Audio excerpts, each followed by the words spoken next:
सभी का स्वागत है विजन पॉइंट के ऑनलाइन प्लेटफॉर्म पे और आप वॉच आउट कर रहे हैं सीबीएसई पाठशाला बाय विजन पॉइंट और मैं हूं आपके साथ आपकी केमिस्ट्री मेंटर कीर्ति मैम। तो आई होप आप सभी बच्चे जो हमारे साथ जुड़े हैं और जो नए हैं उन सभी का स्वागत है विजन पॉइंट के प्लेटफॉर्म पे और आई होप आप सब बहुत ही अच्छे होंगे और बहुत ही ज़्यादा चार्मिंग होंगे। कहने का मतलब सिंपल सा यही है कि आप सब स्वस्थ होंगे, हेल्दी होंगे, ये मेरी कामना आपके साथ है और साथ ही साथ हमारे साथ जुड़े हैं तो आपको तो बहुत ही मज़ा आ रहा होगा, यानी कि आपकी पढ़ाई जो है वो और भी अच्छे तरीके से आप यहाँ से एनरिच कर रहे होंगे through joining us with renowned mentorship. साथ ही साथ अगर आपने अभी तक प्ले स्टोर पे जाके सीबीएसई पाठशाला सर्च करके ऐप को डाउनलोड नहीं किया है तो आप बहुत सारे इंपॉर्टेंट एक्सेस को अभी मिस आउट कर रहे हैं। तो जल्दी से जल्दी क्या कीजिए, जाइए प्ले स्टोर पे, गूगल प्ले स्टोर पे जाना है एंड टाइप करना है सीबीएसई पाठशाला and with in a click आपको ये ऐप मिल जाएगा और आप इसे डाउनलोड कर लीजिए सो दैट बहुत सारी चीज़ों को आप आसानी से एक्सेस कर सके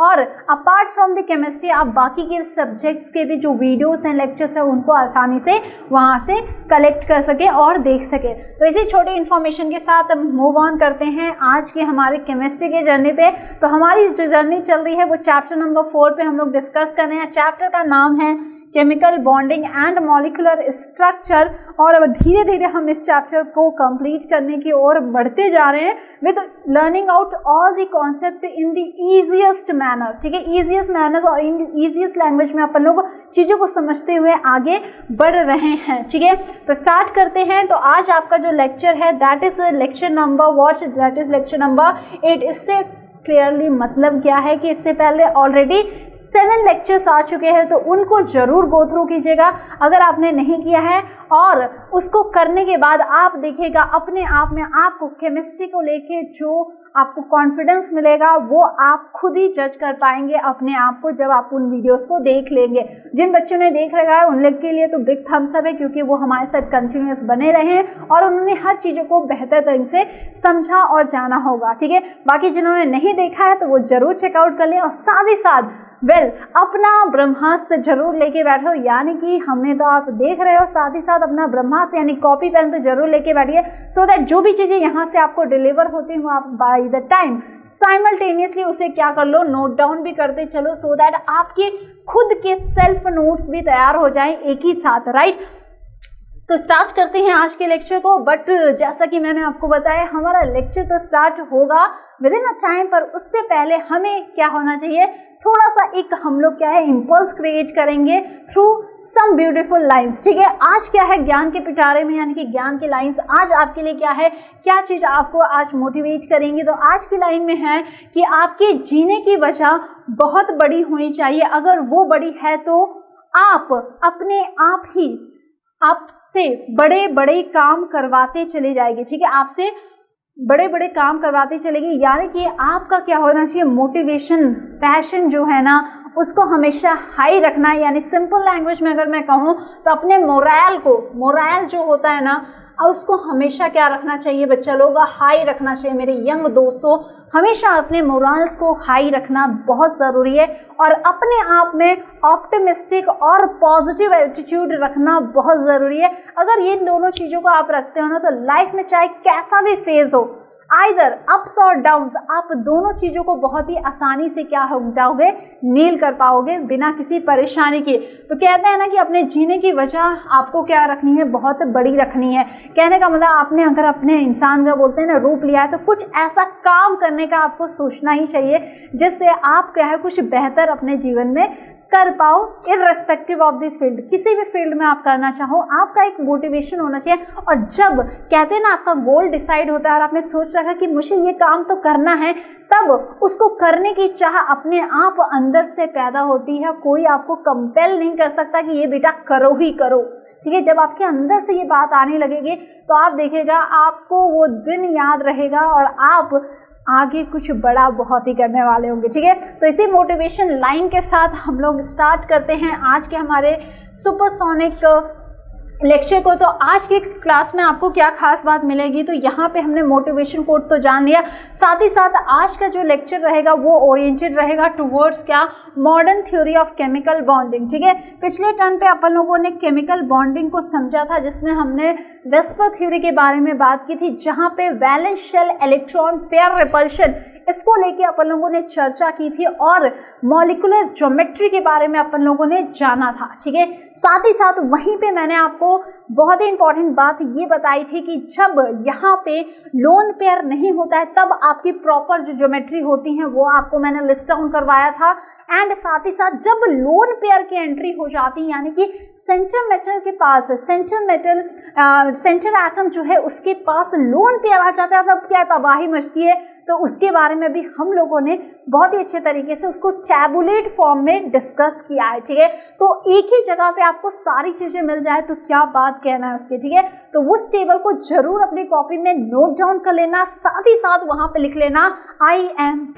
ठीक है, क्या लिखोगे IMP, और उन सारी चीजों को करना क्या है, याद कर लेना है, जो आपका पीछा नहीं चाहिए। अगर उस थ्योरी को समझ लिया तो आगे आने वाली चीजें तो एकदम सुनहरे बहुत ही अच्छे तरीके से आप समझ जाओगे। तो आज के ऑब्जेक्टिव में, आज के लेक्चर में हम लोग कवर करेंगे सेकेंड थ्योरी, और वो आपका क्या है, one of the modern theory है, दैट इज VBT थ्योरी, यानी कि वैलेंस बॉन्ड थ्योरी को अपन लोग डिस्कस करेंगे और कुछ बेहतरीन कॉन्सेप्ट्स को यहाँ पे सीखेंगे जो बहुत ही इंपॉर्टेंट और क्रूशियल रोल प्ले करेंगे आपकी केमिस्ट्री को अंडरस्टैंड करने में। ठीक है, तो चलिए स्टार्ट करते हैं। तो मॉडर्न थ्योरी की बात करते हैं, और उससे पहले एक छोटी सी रिक्वेस्ट आपसे कि अपना ब्रह्मास्त्र वंस अगेन अपने साथ रखना, अपने कॉपी और पेन को रखना, और सो दैट जो भी चीज़ यहाँ से बताई जा रही है उसको आप साइमल्टेनियसली नोट भी करते चलें। तो मॉडर्न थ्योरी की बात करते हैं, तो after the development of quantum mechanical description, ठीक है, क्वांटम मैकेनिकल डिस्क्रिप्शन के बारे में अगर हम बात करते हैं तो आपने देखा था क्वांटम मैकेनिक्स का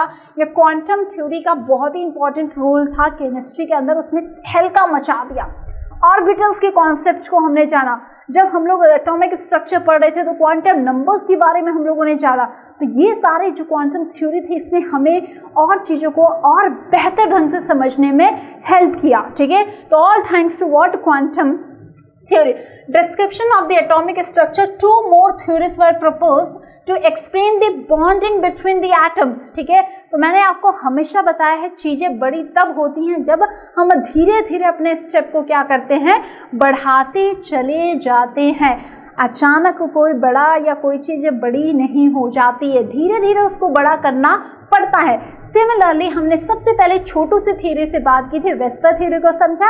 अब हम आगे मूव कर रहे हैं, तो हमारे पास दो थ्योरीज जो क्वांटम पे बेस्ड था, that is valence bond theory, और दूसरा क्या है, मॉलिक्यूलर ऑर्बिटल थ्योरी, उसको भी अपन लोग समझेंगे। तो इस लेक्चर में हम लोग किसको ओरिएंट करेंगे, हम लोग बात करेंगे VBT थ्योरी का, और इस तरीके से हम लोग समझेंगे कि कभी भी हम उसको भूलेंगे नहीं। ठीक है, चलिए अपने ब्रह्मास्त्र को एकदम कर लीजिए शार्प और बैठ जाइए और नोट भी करते चलिए इसे। ठीक है, तो वैलेंस बॉन्ड थ्योरी था क्या। ठीक है, तो जब हमने वेस्पर थ्योरी पढ़ा था तो वहां पे हमने वैलेंस शेल के इलेक्ट्रॉन्स पे अपना कॉन्सेंट्रेशन, अपना ध्यान लगा दिया। किस पे लगा दिया, वैलेंस शेल के इलेक्ट्रॉन्स के ऊपर ध्यान था, और उसी से रिलेटेड हमने मॉलिक्यूल की ज्योमेट्री सीखी और जानी, और सबने कहा कि ठीक है भाई, बहुत अच्छा, बहुत ही बढ़िया था। ठीक है, बट जैसे जैसे एडवांसमेंट होने लगा, दिमाग और तेजी से क्या होने लगा, बढ़ने लगा। तो यहाँ पे हम लोग बात करेंगे किसकी, वैलेंस बॉन्ड थ्योरी की।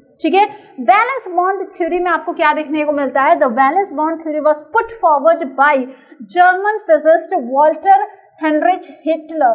ठीक है, हिटलर वो वाला हिटलर नहीं, जर्मन का हिटलर नहीं, तो ये भी जर्मन के हैं, बट ये इन्होंने क्या तहलका मचाया था, इन्होंने केमिस्ट्री में तहलका मचाया था। क्या कहा, तो इन्होंने वैलेंस बॉन्ड थ्योरी पे काम किया। तो यहाँ पे क्या थे, Walter Heinrich Heitler and Fritz Wolfgang London. ठीक, तो याद रखना क्या है, हिटलर एंड लंदन। ठीक है, दोनों ने क्या है, वैलेंस बॉन्ड थ्योरी यानी VBT थ्योरी पे काम किया, और इसको और इम्प्रोवाइज किया और पुट फॉरवर्ड किया। जैसे वेस्पर को पुट फॉरवर्ड किया गया था, वैसे यहाँ पे आपके लाइनस पॉलिंग ने इसको क्या किया था और पुट फॉरवर्ड किया था और आगे बढ़ाया था और स्टार मार्क ऐड किया था by putting out the concept of hybridization. उन्होंने क्या किया, इस वैलेंस बॉन्ड थ्योरी को और भी ज़्यादा बेहतर करने के लिए अपना एक नया कॉन्सेप्ट जो था हाइब्रिडाइजेशन को, इसको इनकॉर्पोरेट किया। और जब ये इनकॉर्पोरेट हो गया तो वैलेंस बॉन्ड को समझना और भी आसान और भी ईजी हो गया। तो इस थ्योरी में बेसिकली बात क्या की गई थी, तो यहाँ पे सिंपल सा अपन लोग एग्जाम्पल लेते हैं। एग्जाम्पल किसका, एग्जाम्पल है आपके पास हाइड्रोजन एटम का, ठीक है। दो हाइड्रोजन एटम जो बहुत दूर हैं, कहीं बहुत इनफाइनाइट दूर डिस्टेंस पे हैं, दोनों एटम दूर हैं, ठीक है, दूर दूर हैं। जैसे कि बोलते हैं ना कि अगर आप किसी को जानते नहीं हो, ठीक है, तो आप क्या है बहुत दूर है, बट वंस आप क्या है अपने स्कूल में आते हो, आपके नए फ्रेंड सर्कल बनते हैं, तो चीज़ें आप धीरे धीरे उसके बारे में, किसी भी बंदे के बारे में आप जानना स्टार्ट कर देते हो और आपको पता चलने लगता है। तो वैसे जब ये दूर दूर हैं तो इनमें कोई भी अट्रैक्शन ना रिपल्शन कुछ नहीं है, कोई लेना देना नहीं, एकदम अलग है। बट जब इनको धीरे धीरे पास लाया गया, ठीक है, क्या लाया गया, जब इन एटम्स को धीरे धीरे पास लाया गया तो देखा क्या गया कि जब इनको पास लाया गया तो ये देखा गया कि इनके बीच में दो तरह के फोर्स काम करने लगे, ठीक है। क्या फोर्स काम करने लगा, तो सपोज करो कि ये एक हाइड्रोजन है, ये एक हाइड्रोजन है, तो ये हाइड्रोजन है, इसका न्यूक्लियस है, और ये एक हाइड्रोजन है, इसका न्यूक्लियस है। इसको मैं कर देती हूँ नाम A और इसको कर देती हूँ HB, ठीक है। ये दो हाइड्रोजन के एटम है जो आ रहे हैं क्लोज, बनाने क्या, बनाने मॉलिक्यूल बनाने, ठीक है। तो इनका क्या है, इसके बीच में क्या, इसका इलेक्ट्रॉन EA हो गया और यहाँ पे इसका भी इलेक्ट्रॉन है, तो इसको अपन लोग EB के नाम से कर देते हैं, ठीक है। हाइड्रोजन आपको पता है सबसे छोटू मेंबर है, एक इलेक्ट्रॉन के साथ बेचारा रहता है, घूमता है, ठीक है। तो यहाँ पे देखो आपको क्या है, अट्रैक्टिव फोर्स और रिपल्सिव फोर्स दोनों देखने को मिलता है। अगर मैं अट्रैक्टिव फोर्स की बात करूँ तो अट्रैक्टिव फोर्स किसके किसके बीच में, तो देखो ये जो न्यूक्लियस है, यानी ये हाइड्रोजन है, इसके न्यूक्लियस के बीच में, और क्या है, इसके इलेक्ट्रॉन के बीच में क्या होगा, अट्रैक्शन होगा, तभी तो इलेक्ट्रॉन बनता है। और दूसरा क्या, HB और EB के बीच में, ठीक है। क्या बोल रही हूँ याद रखना, मैं कह रही हूँ कि अट्रैक्टिव फोर्स की बात अगर हम लोग कर रहे हैं, ठीक है, अट्रैक्टिव फोर्स की बात में दो फोर्स हो सकता है, या तो अट्रैक्टिव हो या तो क्या हो, रिपल्सिव हो।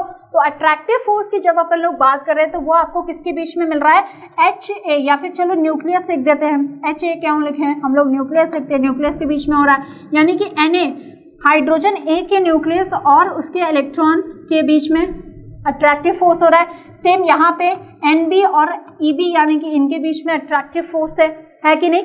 साथ ही साथ क्योंकि ये आ रहे हैं क्लोज, ठीक है, ये दोनों एटम आ रहे हैं क्लोज, तो इस न्यूक्लियस की नज़र इसके इलेक्ट्रॉन पे भी होगा और इसको भी थोड़ा सा क्या करेगा, ये अट्रैक्ट करेगा, इन्फ्लुएंस करेगा। तो हम लोग क्या कह सकते हैं कि न्यूक्लियस A जो है वो EB को भी क्या कर रहा है, अट्रैक्ट कर रहा है। और न्यूक्लियस उल्टा ये भी कह सकते हैं कि न्यूक्लियस B है जो वो क्या है, EA के इलेक्ट्रॉन यानी A के इलेक्ट्रॉन को भी अपनी तरफ कर रहा है। तो ये क्या हो गया, अट्रैक्टिव फोर्स हो गया। और साथ ही साथ यहाँ पे रिपल्सिव फोर्स भी है। तो रिपल्सिव फोर्स कहाँ पे आपको देखने को मिल रहा है, रिपल्सिव फोर्स क्या है, ये इलेक्ट्रॉन के बीच में आपको देखने को मिल रहा है और दोनों के न्यूक्लियस के बीच में, ठीक है। बोलते हैं ना जब एक जैसे लोग मिल जाते हैं ना, एक जैसे बोलते हैं ना, कभी भी आपका दोस्त आपको देखना, ठीक है, आपकी पटरी किससे खाती है, जो आपको अंडरस्टैंड करता है, आपके बिहेवियर को समझता है कि नहीं, पक्की बात समझ रहे हो ना मेरे प्यारे दोस्त। वैसे और जो आपकी ही जैसे नेचर का होगा ना तो उससे पटरी नहीं खाती है, क्योंकि आप जो जिस तरीके से सोच रहे हो ना वैसे वो भी बंदा सोच रहा है, और फिर क्या होती है, लड़ाई होती है, मतलब वो मेरा दोस्त नहीं बन सकता, या फिर आपकी पटरी नहीं खाएगी, आप बोलोगे इससे बात करना ही बेकार है, क्योंकि उसका नेचर सिमिलर आपके जैसा होता है। पर आपका दोस्त जो है या बेस्ट फ्रेंड है, जो अच्छा दोस्त वही बन पाता है जिसका क्या है, जो आपको कंपनसेट कर रहा हो, ठीक है। तो याद रखिएगा। वैसे ही यहाँ पे क्या है कि न्यूक्लियर का यानी न्यूक्लियस अट्रैक्टिव फोर्स तो बच्चा लोग हम लोग सब समझ गए बड़े आसानी से। अब रिपल्सिव फोर्स अगर आप देख रहे हो, ठीक है, रिपल्सिव देख रहे हो तो किसके किसके बीच में, तो इलेक्ट्रॉन EA और किसके बीच में, EB के बीच में होगा, क्योंकि दोनों एक जैसे इलेक्ट्रॉन है भैया, चाहे इस हाइड्रोजन का, दोनों के बीच में रिपल्शन। दूसरा क्या है, न्यूक्लियस का, न्यूक्लियस A न्यूक्लियस B, यानी कि इस एटम के न्यूक्लियस के और इसके बीच में भी क्या होगा, रिपल्सिव होगा। बट कहानी क्या है, कहानी ये है कि ये जो दो एटम थे जो बहुत दूर से रास्ता तय करते करते पास आ रहे थे, तो इन्होंने कहा कि रिपल्सिव फोर्स पे हमें ज़्यादा ध्यान नहीं देना है, हमें इससे मतलब नहीं है। और एक्सपेरिमेंटल भी देखा गया है, ठीक है, ऐसे मैं कहानी आपको बता रही हूँ, पर देखा गया था कि अट्रैक्टिव फोर्स ज़्यादा ही क्या है आपके वर्क कर रहे हैं with respect to repulsive force. तो रिपल्सिव फोर्स उतना ज़्यादा इम्पैक्ट नहीं डाला था जितना फोर्स ऑफ अट्रैक्शन था। बोलते हैं ना, प्यार बांटोगे प्यार मिलेगा। तो यहाँ पे यही बात है कि इन एटम्स के बीच में अट्रैक्टिव फोर्स जो था वो ज़्यादा था। और ये क्या हुआ, जब इनको पास लाया गया तो इसका मिनिमम एनर्जी था, ठीक है। ये जो बॉन्ड एनर्जी है वो यहाँ पे, जहाँ पे ये क्या है, आपस में एक दूसरे से अच्छे से क्या कर गए, ओवरलैप कर गए, ठीक है।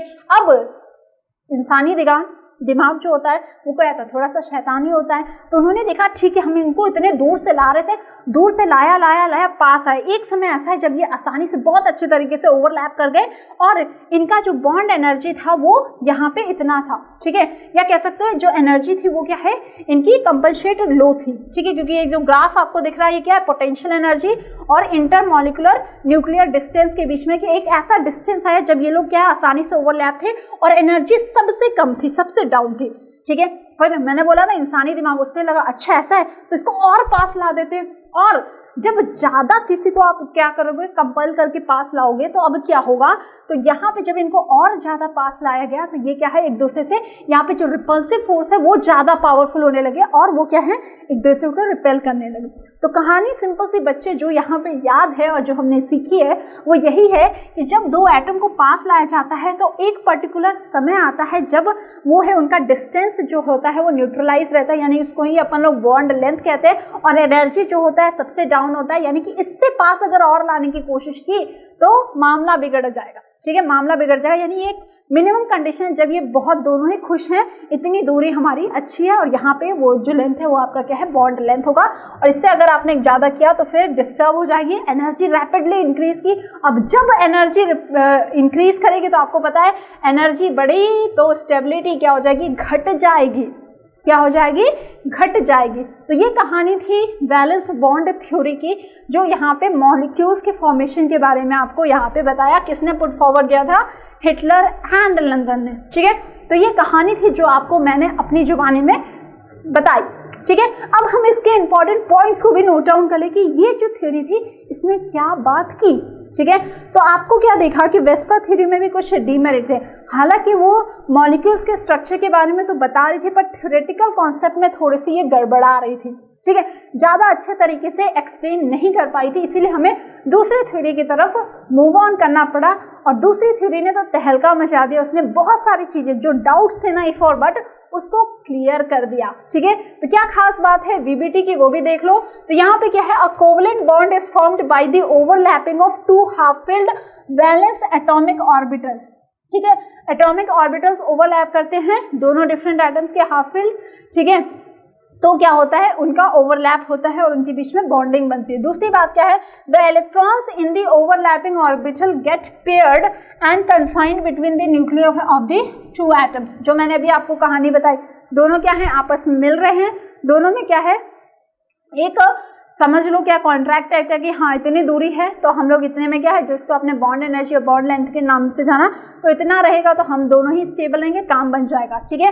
तो ओवरलैपिंग ऑफ दी ऑर्बिटल्स हो गया। दूसरी बात क्या है, the electrons density between the two bonded atoms increase due to overlapping, ठीक है। तो इलेक्ट्रॉन की डेंसिटी बढ़ जाएगी, ऑब्वियस है जब ओवरलैपिंग हो जाएगी, ठीक है।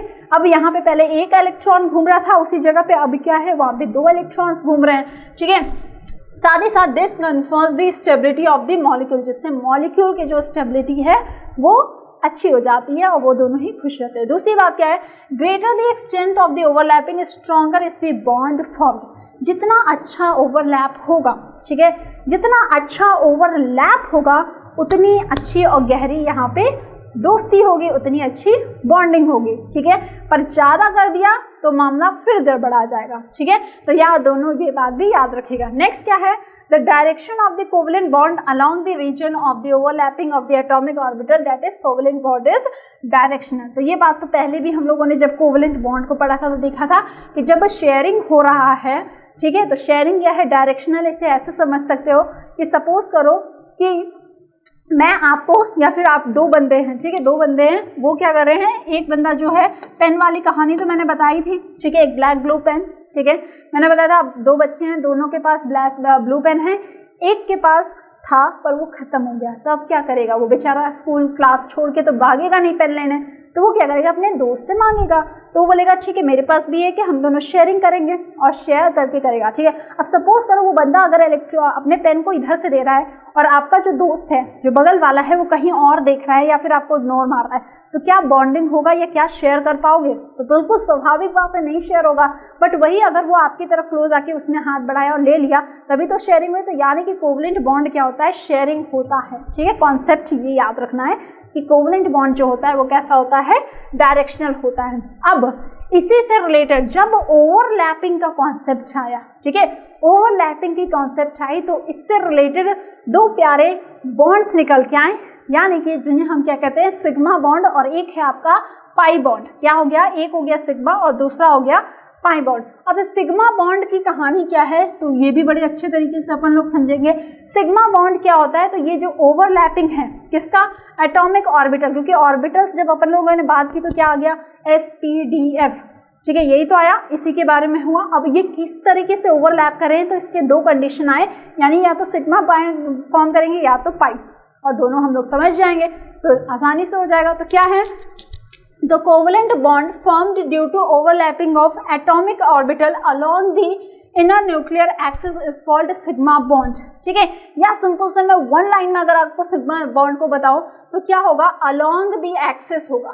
ठीक है, along the axis अगर आपका ओवरलैप हो रहा है, ठीक है, along the axis अगर ओवरलैप हो रहा है तो वही ओवरलैप क्या होगा, सिग्मा बॉन्ड का फॉर्मेशन करेगा। ठीक है, it is a stronger bond, क्योंकि सिग्मा बॉन्ड में जब हम पाई पढ़ेंगे तब बताएंगे ना आपको, तो यहाँ पे याद रखना सिग्मा बॉन्ड में ओवरलैपिंग अच्छी होती है विद रिस्पेक्ट टू पाई। तो ये बॉन्डिंग क्या होता है, स्ट्रॉन्ग होता है, cylindrical and symmetrical. Depending upon the types of the orbital overlapping the sigma bond is divided into following types. ठीक है, तो सिग्मा बॉन्ड का मतलब क्या है, सिग्मा बॉन्ड का मतलब है सिंपल सा, अलोंग द एक्सिस होता है क्या, इसका ओवरलैप। ठीक है, अब ये किसमें पाए जाते हैं, ये आपसे पूछा जा सकता है, पूछा तो जाएगा नहीं, पर इसका एप्लीकेशन आपको बहुत जगह मिलेगा। ठीक है, तो ध्यान से ब्रह्मास्त्र का प्रयोग करते रहना है। ठीक है, तो यहाँ पे देखो मैं कर लेती हूँ कलर को चेंज। अब है क्या, तो यहाँ पे देखो सिग्मा बॉन्ड का मतलब मैंने बता दिया, अलोंग द एक्सिस। ठीक है, अलोंग द एक्सिस, या कह सकते हो हेड ऑन हेड, हेड के हेड, सीधा भिड़ना ही है। और जब भिड़ना यानी कि कोलिशन जो होती है एकदम डायरेक्ट होती है, तो चोट भी गहरी लगती है, यानी कहने का मतलब यहाँ पे क्या समझा, ओवरलैप अच्छी होगी। तो पहला केस जो है वो क्या है, सिग्मा SS। सिग्मा SS का मतलब क्या है कि S ऑर्बिटल और S ऑर्बिटल के बीच में ओवरलैप होगा, तब भी आप कहोगे कि ये कैसा ओवरलैप है, ये कैसा बॉन्ड बना रहा है, तो बेटा कैसा बना रहा है, सिग्मा बना रहा है। ठीक है, तो यहाँ पे ये क्या है, S कैसा होता है, स्फेरिकल होता है, ये दोनों के बीच में क्या है, बॉन्ड बनेगा, तो ये कैसा ओवरलैप होगा, तो यहाँ पे ये सिग्मा होगा। पहला केस ये सिग्मा का बन सकता है। दूसरा कौन सा है, तो बिल्कुल दूसरा भी है, वो क्या है, एक S हो, ठीक है, और क्या हो, एक आपका क्या हो, P हो।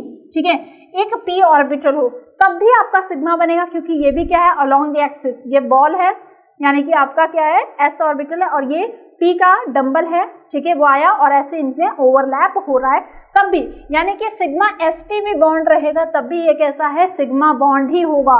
क्लियर हुई बात। तीसरी बात क्या है, सिग्मा PP बॉन्ड। ठीक है, यानी कि P ऑर्बिटल और P ऑर्बिटल के बीच में भी जब ओवरलैप होता है, तब भी ये क्या होता है, सिग्मा बॉन्ड का फॉर्मेशन करता है। और यही मैं बता रही थी, ये देखो हेड ऑन हेड, हेड यानी कि ये इसका सर है। ठीक है, एक फेस बना देते हैं, दोनों आके क्या है, डायरेक्टली यहाँ पे क्या हो रहे हैं, भिड़ रहे हैं, और भिड़ के क्या कर रहे हैं, ओवरलैप कर रहे हैं, मैक्सिमम ओवरलैप हो रहा है, यानी कि सिग्मा बॉन्ड का फॉर्मेशन हो रहा है। तो आपने तीन प्यारे प्यारे कंडीशन सीखे, किसके साथ, S का S के साथ, S का P के साथ, P का P के साथ, यानी कि सेम एक्सिस में होना जरूरी है। ठीक है, क्योंकि आपको पता है P में क्या होते हैं, तीन चीजें होती हैं, PX PY PZ, PX PY PZ। तो अगर PX के साथ करेगा तो क्या होगा, बिल्कुल सिग्मा बॉन्ड होगा। PY के साथ करेगा, या फिर PZ के साथ। तो ध्यान में रखना, जब हम अलोंग द एक्सिस की बात करते हैं, या तो आप PX को रिप्रेजेंटेशन करते हो या फिर PZ, आइदर ऑफ द दो चीज़ों में से आपको मिलता है। Y की अगर बात करते हैं तो वो वर्टिकल में आता है, तो उसको हम लोग नेक्स्ट बॉन्ड में पढ़ेंगे। ठीक है, तो ये आपका क्या हो गया, ये हो गया आपका क्या, सिग्मा बॉन्ड। कॉन्सेप्ट क्लियर हुआ, बहुत बढ़िया। एग्जाम्पल भी समझेंगे, तो यहाँ पे देखिए मेरे पास आपके लिए 3 एग्जाम्पल हैं प्यारे प्यारे जो आपको बहुत अच्छे तरीके से सारी चीज़ों को समझाएगा। तो क्या है, the covalent bond are formed by the overlap of atomic orbital, each of the following contain 1 electron या 1 electron of the opposite spin. ठीक है, तो बट ऑब्वियस है अपोजिट स्पिन तो यहाँ पे होगा। जैसे कि 1s की अगर बात करें तो यहाँ पे क्वांटम नंबर याद है ना कि 2 इलेक्ट्रॉन के 4 क्वांटम नंबर्स जो हैं वो सेम नहीं हो सकते, एक तो वो चेंज रहेगा, तो स्पिन ही आपका क्या हो जाएगा, चेंज हो जाएगा। अब 1s में होगा तो H2 का मॉलिक्यूल जो है वो सिग्मा SS का एग्जाम्पल हो गया कि नहीं, बहुत बढ़िया। यहाँ पे देखो ये वाला एग्जाम्पल जो है वो क्या है 2p यानी कि F2 मॉलिक्यूल का हो रहा है, तो ये एग्जाम्पल जो है वो क्या है सिग्मा PP का हो गया। ठीक है, तीसरा जो मैंने आपको बताया था वो क्या था, सिग्मा SP यानी कि हाइड्रोजन हो गया, और उसका क्या है P के साथ हो गया यानी HCl मॉलिक्यूल बन रहा है, तो ये ओवरलैप क्या है, ये आपका पूरा सिग्मा का था। क्लियर हुई बात, और एग्जाम्पल भी हो गया तो सोने पे सुहागा होगा, क्योंकि चीज़ें आपको एग्जाम्पल से और अच्छे तरीके से समझ में आ गई और इसको आप लोगों ने नोट डाउन भी कर लिया होगा। ठीक है, अब बात करते हैं पाई की कहानी।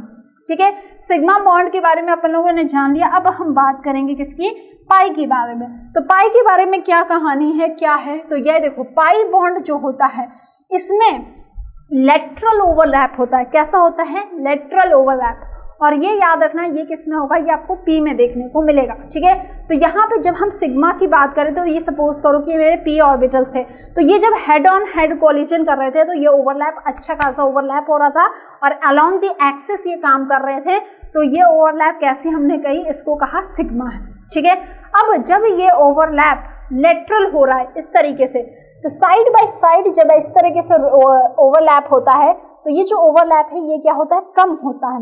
ठीक है, इसीलिए पाई बॉन्ड जो होता है वो क्या होता है, वीक नेचर का होता है विद रिस्पेक्ट टू सिग्मा। तो कहानी यहाँ पे जो मैंने आपको बताई उसको चेकआउट करते हैं। The covalent bond formed by the side wise overlapping. कैसा ओवरलैपिंग, साइड वाइज मेरे प्यारे दोस्तों, जब ये साइड वाइज ओवरलैपिंग होती है एटॉमिक ऑर्बिटल का तब पाई बॉन्ड का फॉर्मेशन होता है। और पाई बॉन्ड जो होता है, in this bond the electrons density is present above and below the inner nuclear axis. ठीक है, क्या होगा, अबव या फिर बिलो। तो यहाँ पे देखो पाई का जो बॉन्ड है इसमें मैंने जैसा आपको हाथ से मैंने बताया ये ओवरलैप हो रहा है, तो इलेक्ट्रॉन की जो क्लाउड है डेंसिटी है वो क्या होगा, या तो ऊपर या तो नीचे, बीच में क्या है नोडल प्लेन है, तो वो तो कुछ कहानी वहां पे कहेंगे नहीं। It is relatively weaker bond since the electrons are not strongly attracted by the nucleus of the bonding atom. तो सिग्मा के कंपैरिजन में पाई बॉन्ड क्या होता है, वीक होता है और उसको तोड़ना आसान होता है। ठीक है, तो ये आपका एग्जांपल है जहाँ पे आपको क्या है पाई बॉन्ड का ओवरलैप जो है वो यहाँ पे दिख रहा है। तो यहाँ पे क्या पी ऑर्बिटल्स होंगे जिनका ओवरलैप होगा। तो यहाँ पे याद एक और चीज और रखना जो बहुत ही इंपॉर्टेंट है कि बिना सिग्मा के, ठीक है, बिना सिग्मा के पाई का अस्तित्व ही नहीं हो सकता। यानी कि कहीं पे पाई बॉन्ड बन रहा है तो एक बात गांठ बांध लेना कि पहले वहाँ पे सिग्मा बॉन्ड तो जरूर बना होगा एंड देन इसके बाद सिग्मा बॉन्ड बनने के बाद ही क्या होता है, पाई बॉन्ड का अस्तित्व आता है। यानी कि बिना सिग्मा का पाई का कुछ ना हो पाएगा। ठीक है, तो सिग्मा बॉन्ड बनेगा फिर पाई बॉन्ड आएगा। तो जैसे कि एग्जांपल है यहाँ पे आपका ये मॉलिक्यूल जो है इथाइन, ठीक है, ट्रिपल बॉन्ड है। तो यहाँ पे जब ट्रिपल बॉन्ड की अगर हम बात करते हैं तो पहला बॉन्ड जो है यहाँ पे मैं देखो इसको दिखा रही हूँ, तो यहाँ पे देखिए पहला बॉन्ड जो है ये कैसा है, पी का ही ओवरलैप है, पर ये बॉन्ड जो है ये कैसा है, ये आपका सिग्मा बॉन्ड है। कैसा बॉन्ड है, ये आपका सिग्मा बॉन्ड है। क्या है बेटा, ये सिग्मा बॉन्ड है।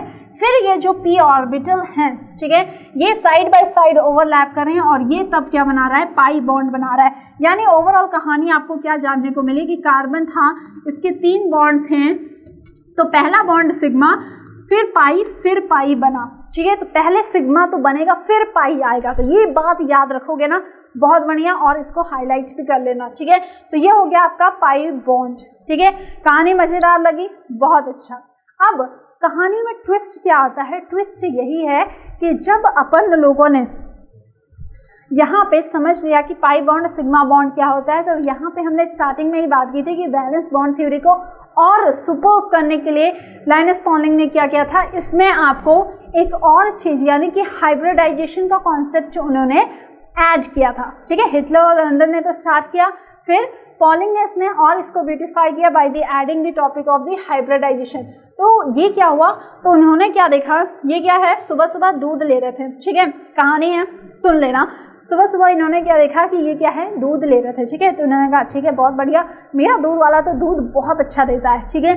फिर एक बार क्या हुआ कि ये अपने घर पे नहीं थे और ये वहीं से गुजर रहे थे। उन्होंने क्या देखा कि ये मेरा जो दूध वाला है वो क्या कर रहा है, वो ये कर रहा है कि इसके पास इसके पास जो बर्तन है उसमें एक में इसने पानी रखा है, वाटर रखा है, और एक में क्या रखा है, मिल्क रखा है, जो एकदम प्योर मिल्क होता है, ठीक है। और दूध वाले मिलावट तो करते हैं, पता ही है आपको, ठीक है। तो उसने क्या देखा, उन्होंने ये देखा कि ये जो दूध है, ये जो 10 लीटर है यहाँ पे, उसने क्या है, पानी रख रखा है यहाँ पे 4 लीटर, ठीक है। वो क्या कर रहा है, वो देखा कि दूध क्या होगा, कम हो गया, तो उसने क्या किया, उसने पानी मिक्स कर दिया, ठीक है, पानी मिक्स कर दिया, और फिर वो क्या कर रहा है, इस तरीके से लोगों को ठग रहा है। पर उन्होंने इसको नहीं देखा, मैंने इसलिए कहा ना, हमेशा कहते हैं ना कि बी पॉजिटिव, पर उनको यहाँ से एक चीज़ स्ट्राइक की, इस कहानी से उनको ये स्ट्राइक किया कि ऐसा ही कुछ तो हम ऑर्बिटल्स के साथ भी किया जा सकता है कि नहीं, कि हम क्या करें, ऑर्बिट्स को मिक्स कर दे, इंटरमिक्स कर दे, और एक सेम एनर्जी के ऑर्बिटल्स को बनाएं, और तब हम बॉन्डिंग के बारे में बात करें। तो क्या ये चीज़ें एक्सप्लेन करने में अच्छी होगी। तो जब इन्होंने ये बात सोचा और इस पर दिमाग लगाया, तो ये आए इस बेहतरीन कॉन्सेप्ट के साथ, जिसको आपने जाना क्या, हाइब्रिडाइजेशन। तो what is need for the hybridization, इसकी बात करें, the intermixing of 2 or more pure atomic orbitals of an atom with almost same energy, ठीक है। तो हाइब्रिडाइजेशन क्या होता है, ये भी याद रखना कि mixing of 2 or more orbitals होगा, पर कैसे 2 or more ऑर्बिटल जिनकी एनर्जी क्या होगी, सेम होगी या सिमिलर एनर्जी होगी, उनको इंटरमिक्स किया जाएगा। Same number of identical and degenerate new type of orbital is known as hybridization. उसी को अपन लोग क्या कहेंगे, हाइब्रिडाइजेशन के नाम से जानेंगे। The new orbitals are found are also known as hybrid orbitals के नाम से जानेंगे। और खूब बात यहाँ पे ये रहेगी, जैसे दूध को और पानी को जब मिक्स कर दिया, तो जो दूध पानी बना ना, वो अब सबको बराबर उसी रेशियो में सबको मिलेगा, है ना, सबके घर में वही दूध जा रहा है जिसमें जितना पानी इस मिल्क वाले ने ऐड किया है। तो वैसे जब ऑर्बिटल्स को मिक्स करेंगे, तो जो नए ऑर्बिटल्स बनेंगे, जिनको आपने क्या कहा, हाइब्रिड ऑर्बिटल्स, क्या, उन सब की भी एनर्जी क्या होगी, सेम होगी। समझ में आई, बहुत बढ़िया। अब देखो यहाँ पे एक क्वेश्चन आता है कि क्यों ऐसा, What are the requirement for the atomic orbital to undergo hybridization?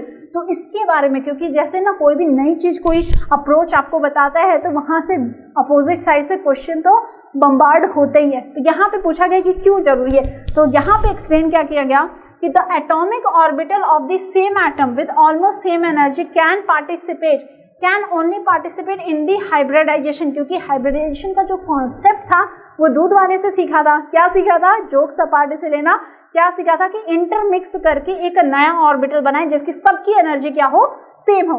तो उसी बात को यहाँ पे भी बताई गई है। दूसरी बात क्या है, द फुलफिल्ड और द हाफ फिल्ड और even empty orbitals can undergo hybridization provided they have almost equal energy, यानी कि इक्वल एनर्जी है तो इसको मिक्स करके नए ऑर्बिटल्स को बनाया जाएगा और उसको अपन लोग हाइब्रिड ऑर्बिटल कहेंगे। और ये हमारे हाइब्रिड ऑर्बिटल जो होंगे, जो मिक्स होके बने हैं, इन सब की एनर्जी क्या होगी, सेम होगी। ठीक है, तो समझ में आया हाइब्रिडाइजेशन क्या था और क्या इसको लाया गया। ठीक है, साथ ही साथ अब अपन लोग बात करते हैं, क्या हम लोग बात करेंगे यहाँ पे कि ये हाइब्रिड ऑर्बिटल्स क्या है। वैसे तो हम लोगों ने समझ ही लिया है और अभी हम आगे अच्छे तरीके से इसको एग्जाम्पल से भी समझेंगे कि आखिर कहानी में हो क्या रहा है।